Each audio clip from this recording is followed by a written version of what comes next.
Hello and welcome to Long Beach Lens. I'm your host, Derek J. Simpson, Executive Director of the Long Beach Community Action Partnership.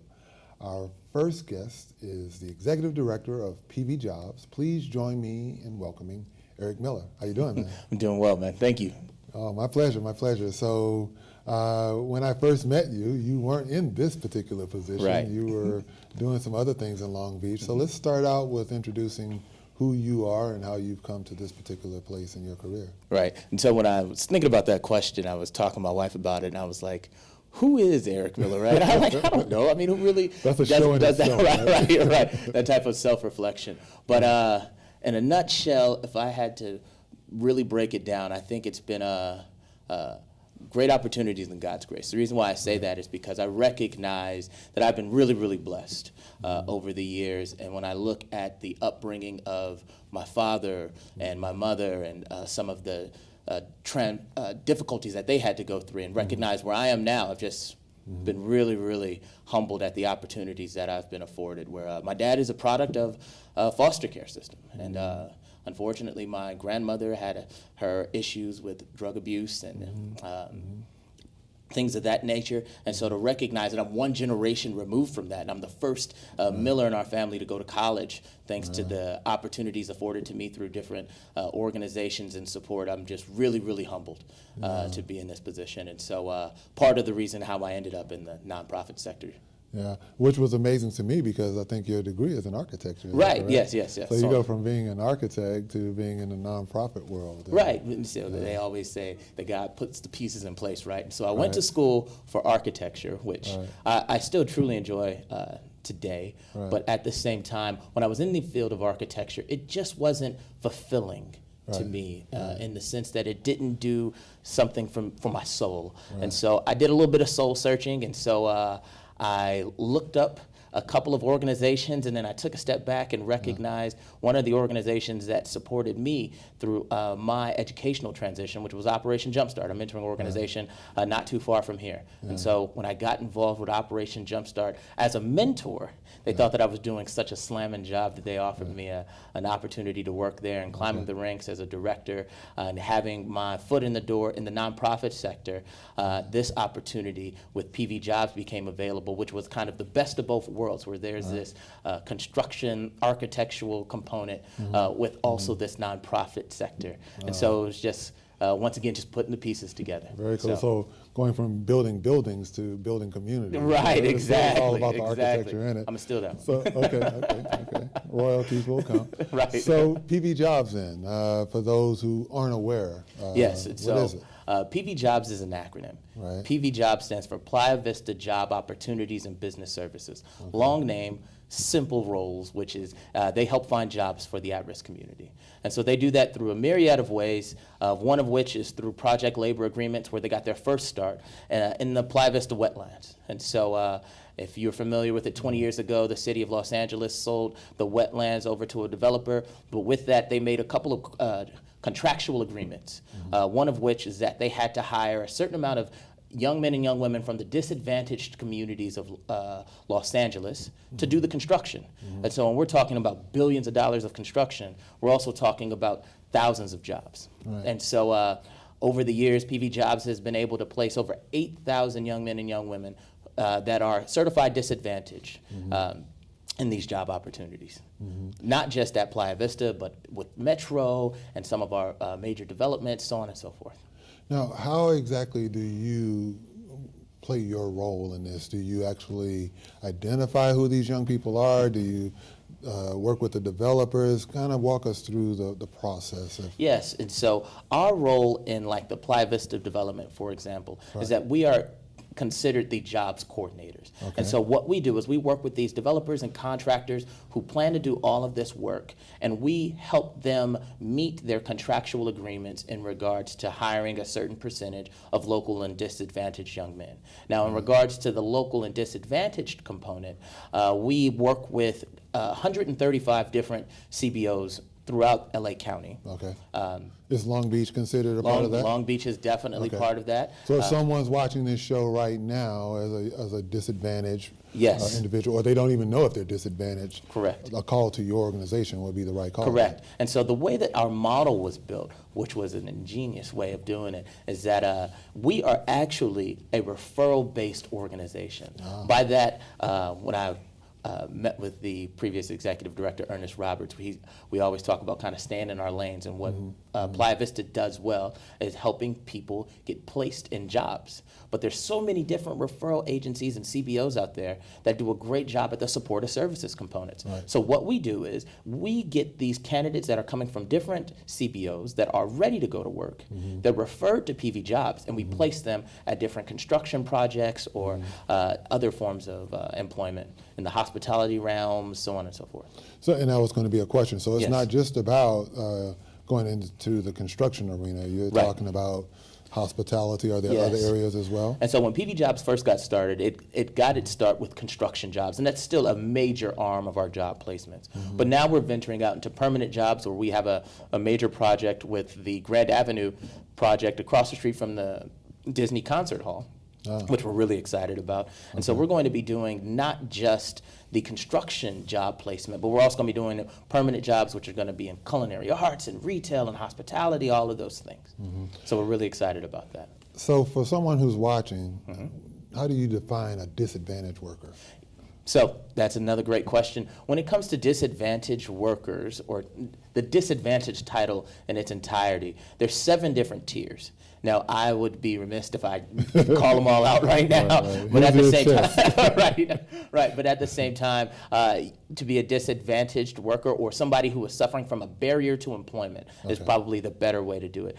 These people are folks that have could be a single parent. It could be somebody who doesn't have a high school diploma. It could be somebody who's had run-ins with the justice system. The list is, like I said, it's about 7 different criteria that help satisfy a barrier to employment. And I would assume there's a website or something that someone could go to find out. Absolutely. If you go to pvjobs.org, you will see the list of disadvantages. And if you go to any of our partnering agencies, like I said, we have 135 of them, and request a referral to PVJobs, just getting a referral from that agency helps certify you with at least one disadvantage. Now, what about the developers? If I'm a developer, do I see you as a hindrance? Do I see you as an asset? How is that relationship on that side of the equation? Well, just to be frank, it is part of their contractual agreement that they have to satisfy local and disadvantaged hires. But we are 100% an asset, as I like to think that their ability to work with an organization that is principle-based. We are a lot different from our competitors, as there is competition out in the jobs coordination realm right now. But the one thing that separates us from a lot of our competitors is that we are a nonprofit, so we are not focused on making a dollar off of our competitors. We are focused on helping people find jobs. And so by working with the developers and these job placements, they're only bettering their communities as a whole.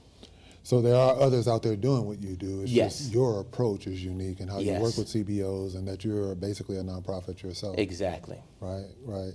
And so when you think about why I, as an individual who's out there looking, should get into your database, what would you say to that individual who's watching this show? So the one thing that is awesome about the structure of PVJOBS is not only do we provide you with the training needed to be prepared for these jobs, but we also have already located the job for you. And so PVJOBS, not only does it have these job placements component, but we also have training programs. We have 2, because first we prepare people for the labor unions. And there are 25 different labor unions, and each one is structured different on what it takes to get in. But one of the things that is needed on all of them is kind of an understanding of the construction field. So with that, we have a pre-apprenticeship training, which is really just the construction 101 component for the field. And so with that, we provide them with all of the basic skills to be prepared for a construction site, along with the safety skills. And so with that, we also provide another class which prepares them for the electrical trades, which requires a higher math requirement.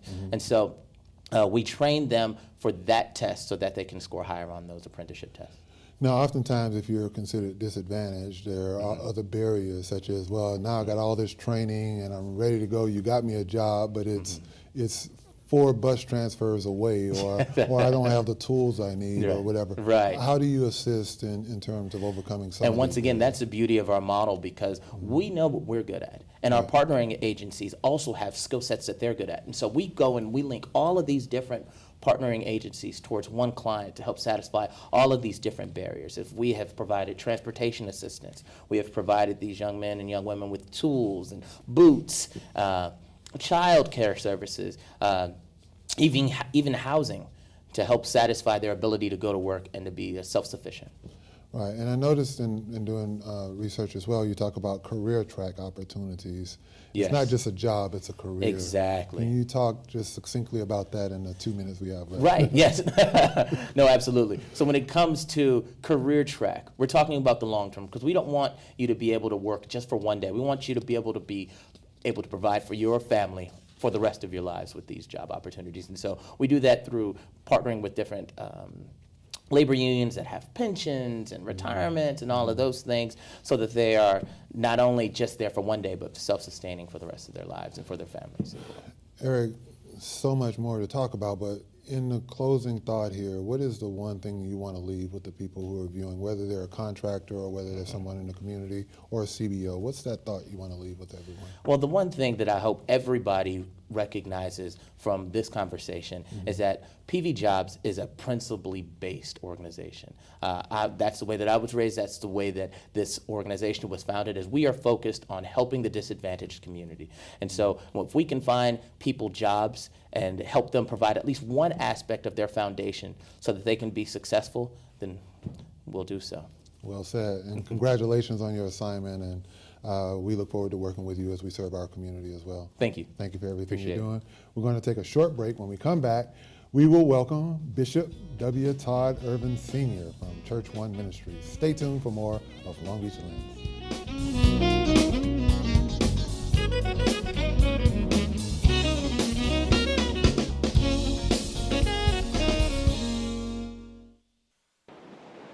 How do I feel about nature? Well, if this was a test question, I would fail. I can't narrow down one phrase to describe my feelings, so I'll list it. Nature is beautiful. No matter what's going on in the world, it's still beautiful. Nature is comforting. You use it to relax, tell someone to love, and for sustenance. It's there when we need it, and there when we ignore it. It's the most open-minded thing besides pets. Like the ocean will let you swim in it regardless of who you are and who you love. The ocean is loyal in a sense that the waves always come back, and I'll always come back to admire it.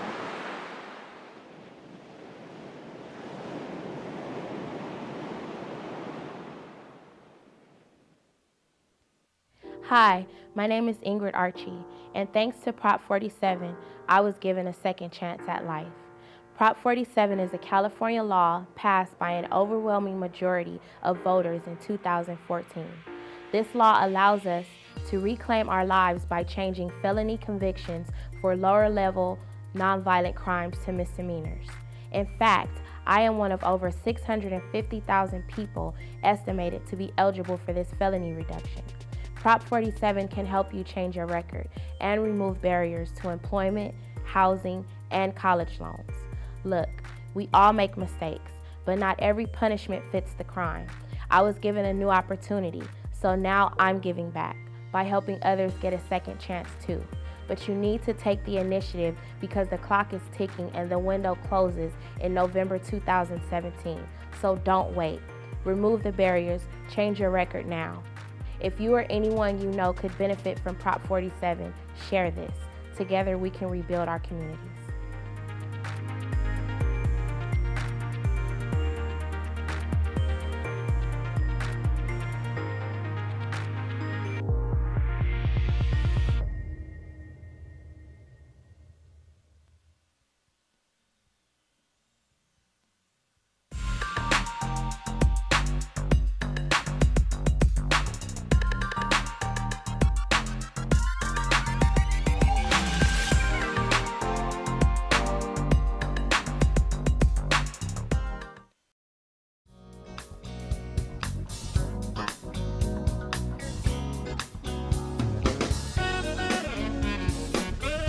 Welcome back to Long Beach Lens. I'm Derek J. Simpson. Our next guest is the senior pastor of Church One Ministries.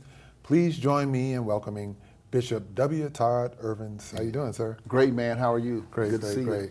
you. I wanted you on the show because back in 1992 or so, when the civil unrest occurred in Los Angeles, I remember one of the pastors saying in Los Angeles, because they kept going to the black churches to Right. talk about that, Right. you know, that you can't minister to a guy's spirit or a person's spirit if their stomach is growling too loud Exactly. to hear that message. Right. And that always stuck with me because it talked about the role of the church, not just spiritually, but holistically. And, Right. and your church impressed me as being on that path. So I wanted to start with that and set that tone, but you tell us and those who are watching about Church One Ministries and what you built there.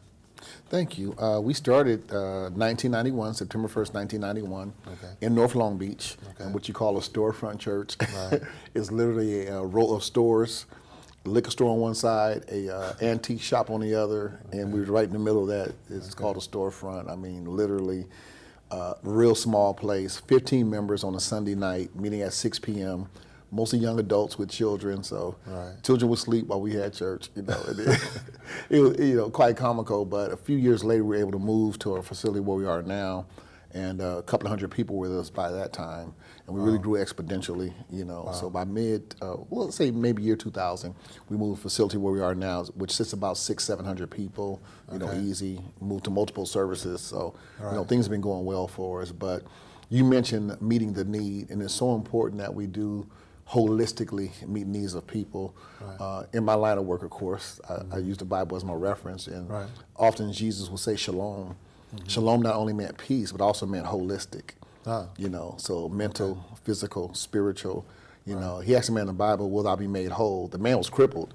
He didn't say, "Do you want to walk?" He said, "Will thou be made whole?" Because if you get a well leg, but your mind is still messed up, or Right. you know, you have the ability but not the willingness to, you know, do what needs to be done, Right. then there's other components that need to be, you know, met too, Yeah. and not just a physical need, if you will. Yeah. So I know you have specific ministries. You have your a women's ministry, you have a men's ministry, and then Right. you have youth. Let's kind of walk through that quickly. So from your women's ministry, there's a specific name that they have. Precious Jewels, they call them PJs, Precious Jewels. And what's their specific goal? If someone's watching in the community and they want to know Well, one more specific about that. things I think we talked about one time, we mentioned that they have a ministry. It's called My Girlfriend's Closet, and that ministry is we clear the chairs out. We have chairs that are able to be moved in the sanctuary. Clear them out, Right. and we put in clothing racks, and we invite recovery homes, of all type of sorts, whether it's drugs or whatever it may be, but women struggling to get back into society. We invite them to come on a Saturday, and we give them a valet shopper. We find their size, shoe size, dress size, whatever it is, and get them dressed. We try to get them some active wear, some business wear, and also some formal wear, whatever they need, try to get that need met. They get beauticians to come and do hair. Oh, wow. They get makeup people to come do makeup. They get nails done, feet done. And just really try to give them a uplifting, Right. as well as mock interviews, mock job interviews, teach them how to go on interviews, how to dress appropriately for interviews, what colors to wear, what colors not to wear, Now, from a male perspective, you do similar things, and they're called The men of Issachar. And the reason why we say Issachar, in one portion of the Old Testament Bible, it speaks of the different tribes, the 12 tribes, Benjamin and the different tribes. It lists all their attributes, some were able to fight, some had skills at this, skills at that, but it said the men of Issachar knew the times. Okay. They were able to hear from God correctly on what the people need to be doing in that season. Okay. And that's why we named it Issachar, because we want to know the times, what we already mentioned, civil unrest, how do we address that? Gotcha. Things that are going on now, natural disasters, how do we address that? Okay. God forbid the earthquake hit here, how do we address that? We want to know the times, So anyway, but they have something called My Homeboy's Closet, which is similar to My Girlfriend's Closet. Right. So we invite men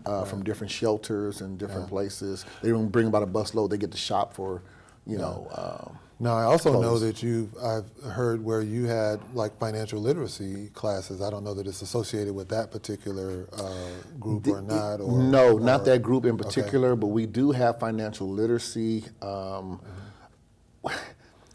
If I just share just very quickly, Sure. When I bought my first car, I was in my early 20s. My very first car I actually got from my dad. I had to pay him for it.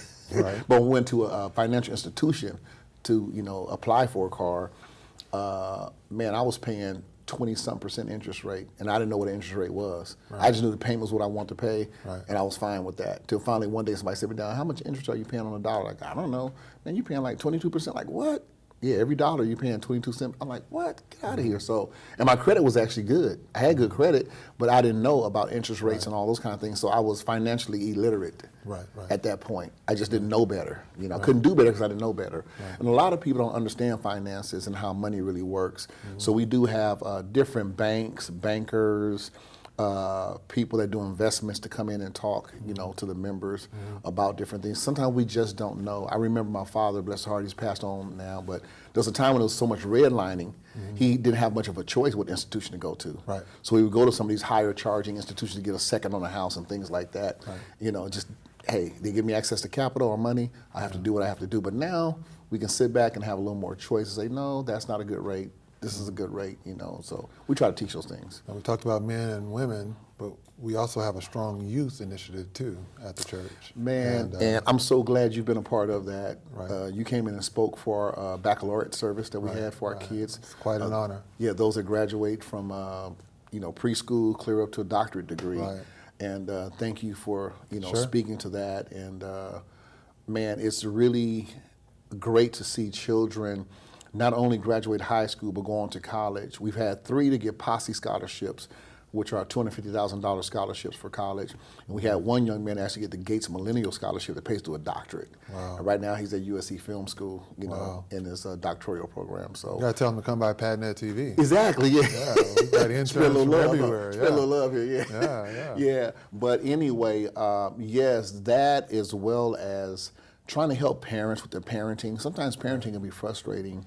I'm the father of, 4 myself and a grandchild now at this point, and Well, you get a watch, you get an iPod, you get manuals with everything but a kid. Exactly. That's the most important thing. Exactly. How do You can raise relate? it, right? Okay.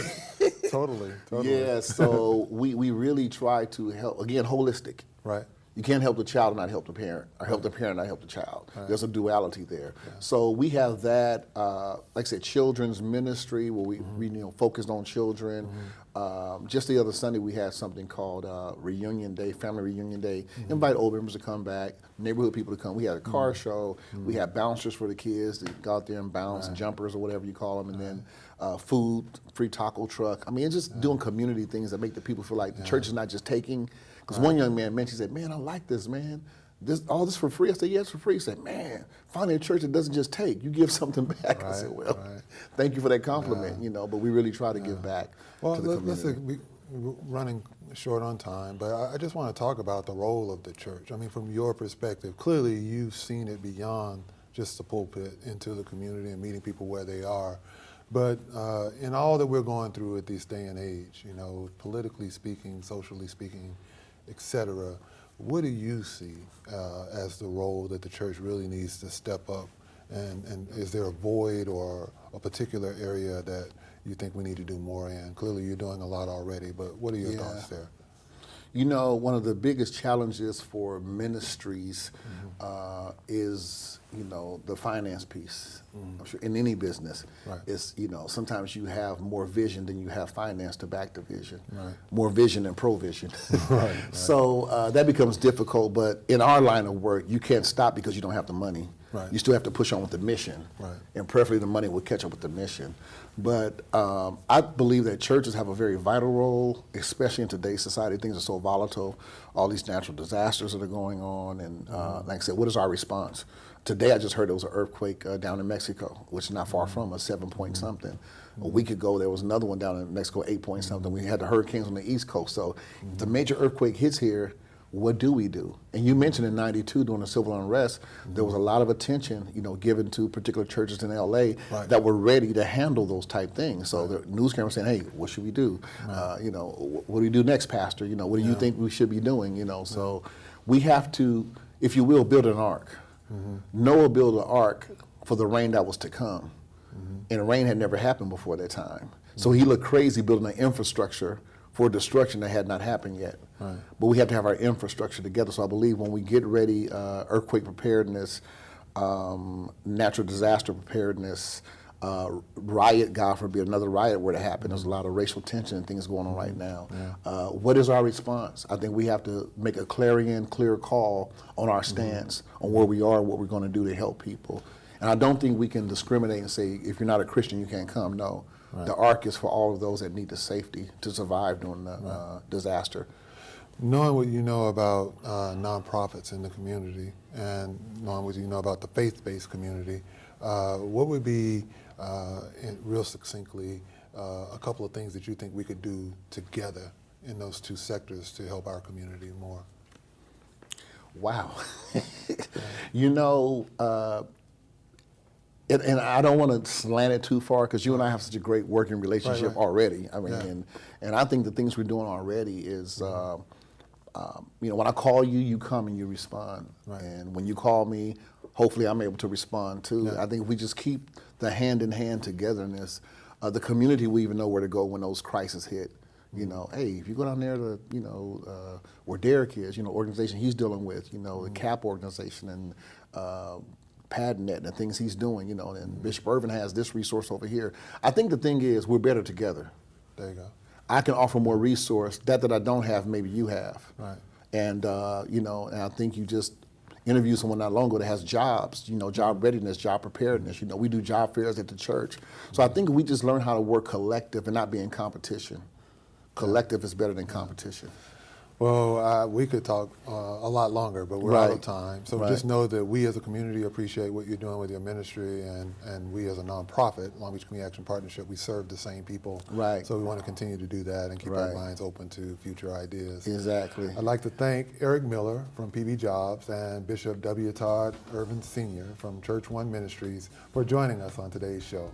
Be sure to follow PadNet TV on Facebook, Twitter, and Instagram for the latest updates. We also welcome your comments and thoughts regarding this show as we strive to make Long Beach Lens a favorite source of local news, information, and entertainment. This show has been brought to you with support from the Long Beach Community Action Partnership, helping people, changing lives. Thank you for watching Long Beach Lens.